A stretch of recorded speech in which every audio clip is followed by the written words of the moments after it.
Hola compañeros y compañeras de viaje, bienvenidos y bienvenidas a un nuevo vídeo de ¿Qué arte tienes mi vida?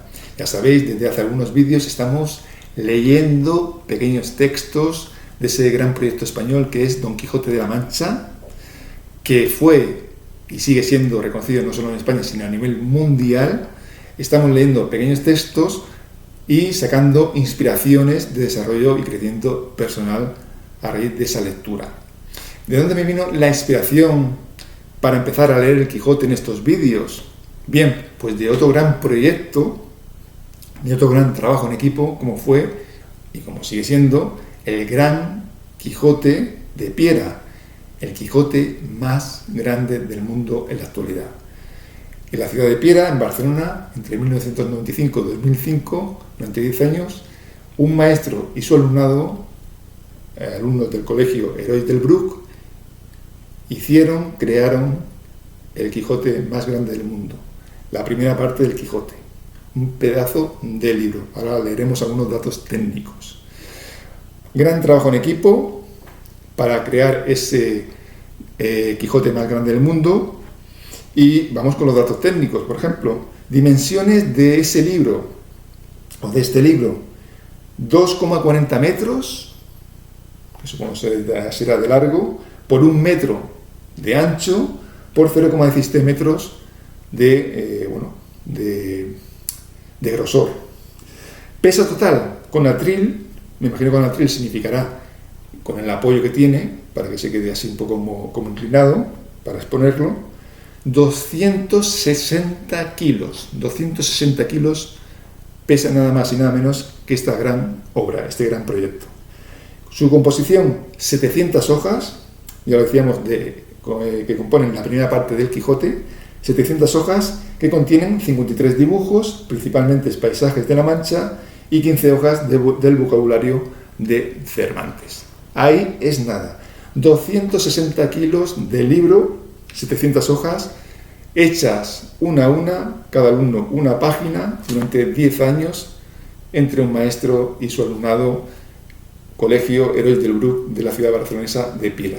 Gran trabajo en equipo. Eso me inspiró a decir, bueno, ahí hay desarrollo personal, como decimos, trabajo en equipo, y vamos ahora a leer al Quijote, y vamos también a seguir sacando temas de desarrollo y crecimiento personal. Seguimos leyendo. Quijote está leyendo libros de caballerías y dice así: tuvo muchas veces competencia con el cura de su lugar, que era hombre docto, graduado en Sigüenza, sobre el cual había sido mejor caballero. Aquí entra el cura, o un nuevo personaje.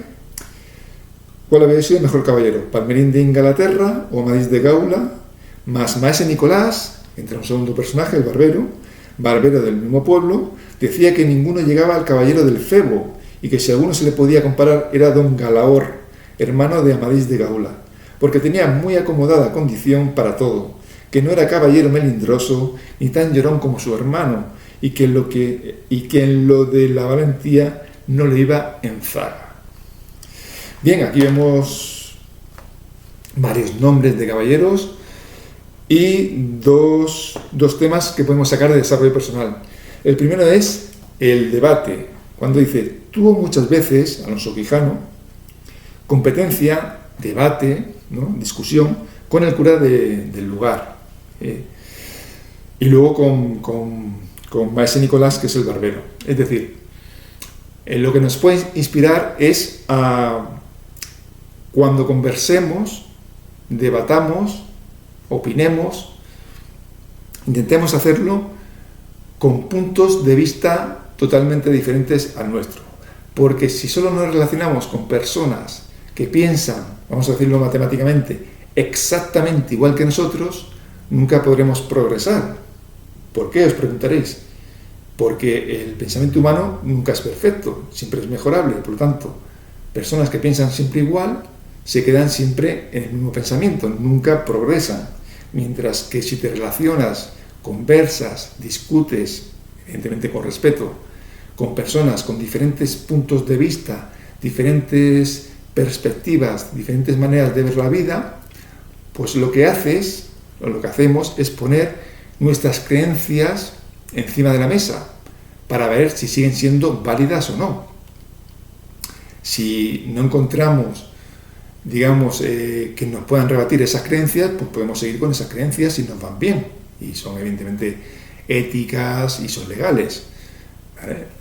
Pero si encontramos personas que nos rebatan esas creencias, pues entonces podremos descubrir que a lo mejor esas creencias eran creencias no empoderadoras, sino creencias que nos limitaban en nuestra vida.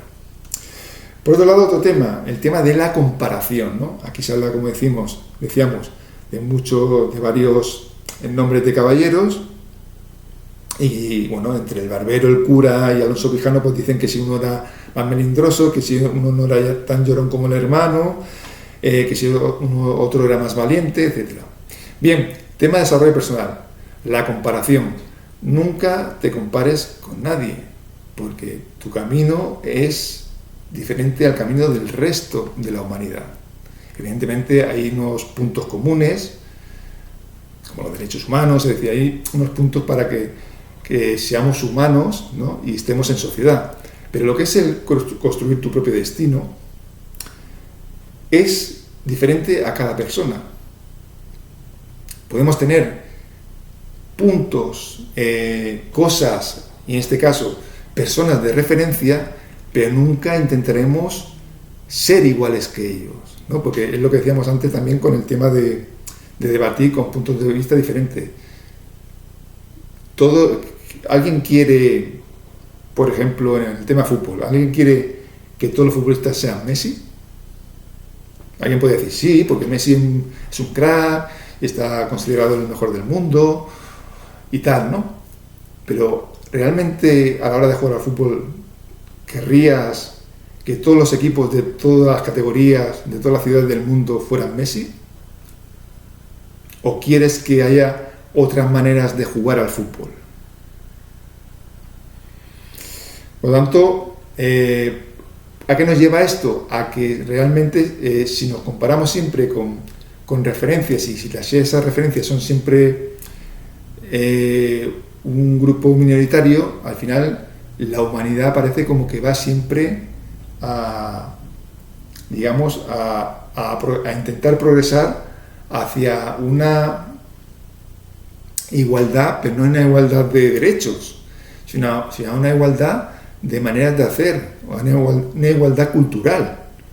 Es decir, ¿qué queréis? ¿Que haya un grupo de música en el mundo con 10 canciones o haya muchos grupos de música con diferentes estilos de música?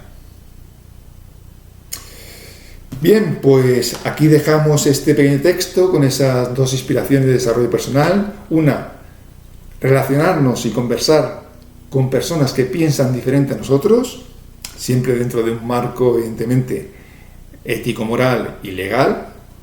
Y legal, no ilegal, sino y legal, pero que piensen diferente para ver si nuestras creencias son limitantes o podemos mejorarlas. Y el tema de la comparación, tener puntos de referencia, pero no aspirar a ser igual que otras personas, sino ser nosotros mismos en nuestro camino de mejora continua. Bien, ahora nos toca, hemos leído al Don Quijote de la Mancha auténtico, y tenemos que hablar también de que hay un Quijote apócrifo, lo que se llama, que es un Quijote falso, escrito por un tal Alonso Fernández de Avellaneda. Es decir, Don Quijote de la Mancha, Don Miguel de Cervantes Saavedra hizo la primera parte del Quijote, la publicó en 1605, la segunda en 1615, pero un año antes, en 1614, antes de que publicase la segunda parte, en Tarragona, si hablábamos de Barcelona, del Quijote más grande del mundo, pues ahora en Tarragona, al lado, pues alguien publicó un segundo tomo del ingenioso Don Quijote de la Mancha, bajo el seudónimo de Alonso Fernández de Avellaneda. Evidentemente, Alonso Fernández de Avellaneda es un seudónimo, es un nombre falso que no existe. Y bueno, los especialistas en Don Quijote pues han intentado saber quién había detrás de este nombre.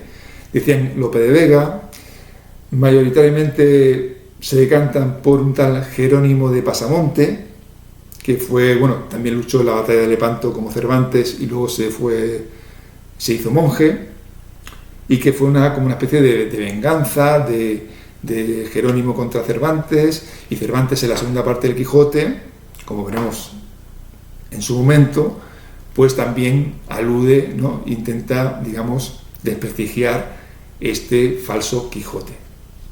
Bueno, os enseño, porque lo pedí en la biblioteca para intentar, pues, tener un poco de contenido del que hablar, y sí, lo tenemos y tal, pero justamente me trajeron este libro que es, digamos, el segundo tomo, ¿no?, de la edición esta, que es la de edición de 1972 de Espasa Calvé, y es el tomo número 2. Por tanto, aquí no estaría el comienzo de ese Quijote falso. Esta edición pues tiene 3 libros, 174, este es el 175, y luego estaría el 176,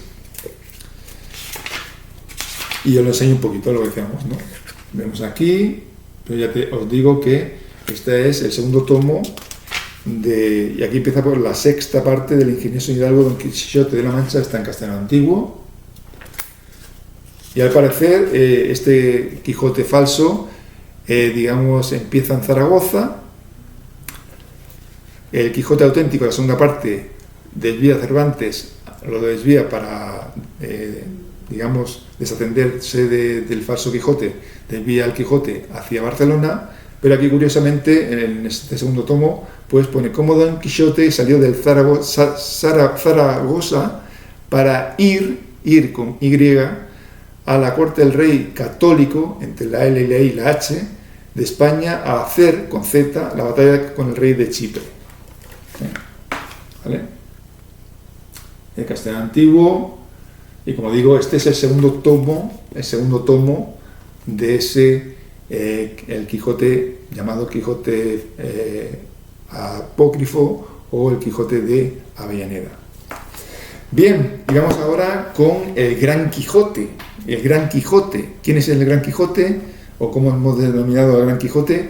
Pues nada más y nada menos que a Cruz Delgado, el que nos hizo soñar, divertirnos con esa serie fantástica de dibujos animados, Don Quijote de la Mancha, 39 episodios. Aquí está el formato DVD. Y aquí veis pues la aplicación y algún fotograma. Y lo que hacemos es leer un poco de la biografía de este Gran Quijote, que fue Cruz Delgado, hecha por Jorge San Román y Cruz Delgado Sánchez, el hijo. Vamos a repasar un poquito la biografía de este Gran Quijote. Aparte de esta serie, hizo otras series y películas.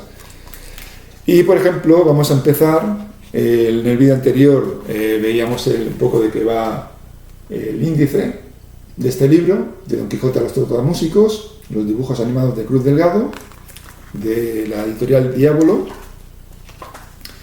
Nos vamos a ir a una referencia al cine Nick o Super Nick, que es un cine antiguo.